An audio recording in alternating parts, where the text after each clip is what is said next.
අපි අද කතා කරන්න යන්නේ ශ්‍රී ලංකාවේ පළාත් පාලන මැතිවරණ ගැන.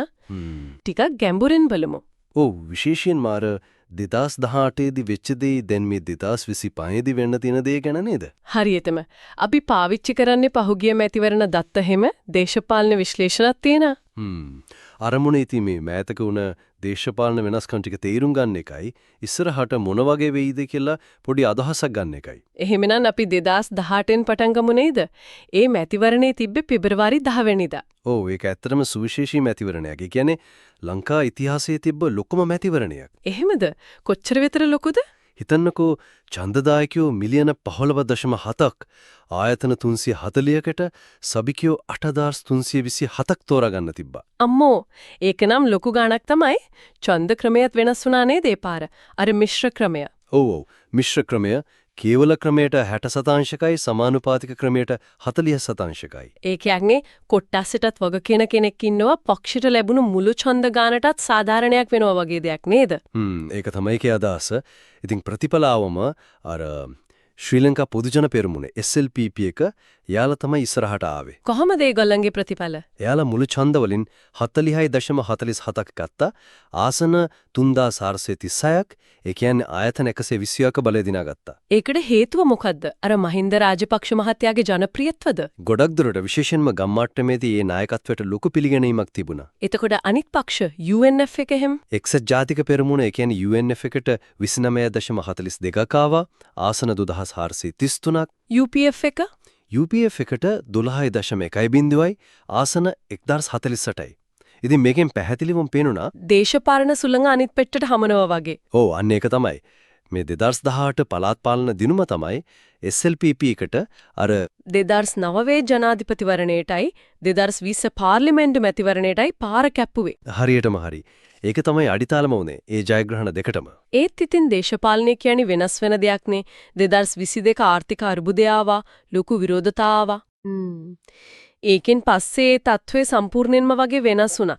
SLPP එකේ ජනප්‍රියත්වයට ලොකු පහරක් වැදුනා. ඕ ඒක ඇත්ත. ඉතින් දැන් අපි එමු 2025ට. මේ 6 කියලා තමයි කියන්නේ නේද දිනය? දැනට යෝජිත දිනේ ඒක තමයි. මේ මැතිවරණයට පසුබිම හැදෙන්නේ 2024 ප්‍රතිඵලත් එක්ක. අන්න ඒක තමයි ලෝකම කතාව. 2024 ජනාධිපතිවරණයේදී NPP නායක අනුර කුමාර දිසානායක මහත්තයා 42ක් අරන් දිනුවා. ඊට පස්සේ පාර්ලිමේන්තු මැතිවරණයේදී NPP එක ආසන 159ක් ඒක ඓතිහාසික ජයක්. ඉතින් මේ පසුබිමේ 2025 පළාත් පාලන මැතිවරණය ගැන මොකද හිතන්නේ? කවුරු දිනයි වගේද?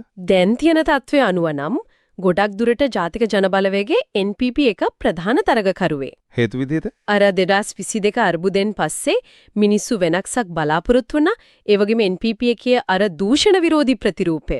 ආර්ථික ප්‍රතිසංස්කරණ පොරොන්දු එහෙමත් තියෙනව නේද? ඔව් ඒ ඔක්කොම එකතු වෙලා තමයි මේ ජනප්‍රියත්වයට හේතු වෙලා තියෙන්නේ. හැබැයි ඉතින් පළාත් පාලන මැතිවරණයක් කියන්නේ ටිකක් වෙනස් නේද? ගමේ දේශපාලනය, පුද්ගල සම්බන්ධතා ඒවයින් NPP එකට අභියෝගයක් නැද්ද? ඒක හොඳ ප්‍රශ්නයක්. අභියෝග තියෙන්න පුළුවන්. ඒ දැන් තියෙන රැල්ලත් එක්ක NPP එකට වාසියක් තියෙනවා. හැබැයි වැදගත්ම දේ තමයි මොකද්ද? එයාලා ජාතික මට්ටමේ කරන දේවල් අර ආර්ථික ප්‍රතිසංස්කරණ එහෙම කොච්චර සාර්ථක වෙනවද මිනිසුන්ට ඒක දැනෙනවද කියන එක මත තමයි ජයග්‍රහණයේ ලොකු පොඩිකම තීරණය වෙන්නේ. ඔව් අනිත් පක්ෂත් ඉතින් තරඟ කරයි SJB එක සමහර විට SLPP එකත් ඒ දැන් තියෙන තත්ත්වය හැටියට NPP එක ඉස්සරහින් ඉන්නවා. 2025 මැතිවරණයත් ලොකු එකක් වෙයි වගේ ඡන්දදායකයෝ මිලියන 17ක් විතර ඉඳී කියලායි කියන්නේ. ඔව් ආයතන 339ක් ඡන්ද ක්‍රමයට අර පරණ විදියටම මිශ්‍ර ක්‍රමය වෙන්න තමයි වැඩි ඉඩක් තියෙන්නේ. කේවල 60% සමානුපාතික 40%. ඉතින් අනාවැකියක් වගේ කිව්වොත් දැනට තියෙන ජනප්‍රියත්වයයි ජාතික ජයග්‍රහණයයි එක්ක බැලුවම 2025 දී පළාත් පාලන ආයතන බහුතරයක බලය NPP එකට යන්න ඉඩ තියෙනවා. හොඳටම ඉඩ තියෙනවා. එහෙනම් අපි මේ කතා කරපු දේවල් ටිකක් එකතු කරලා බැලුවොත් 2008 දී SLPP එක උඩට ආවා. අපේ 2022 ආර්බුදෙන් පස්සේ ඒ තත්ත්වය වෙනස් වුණා.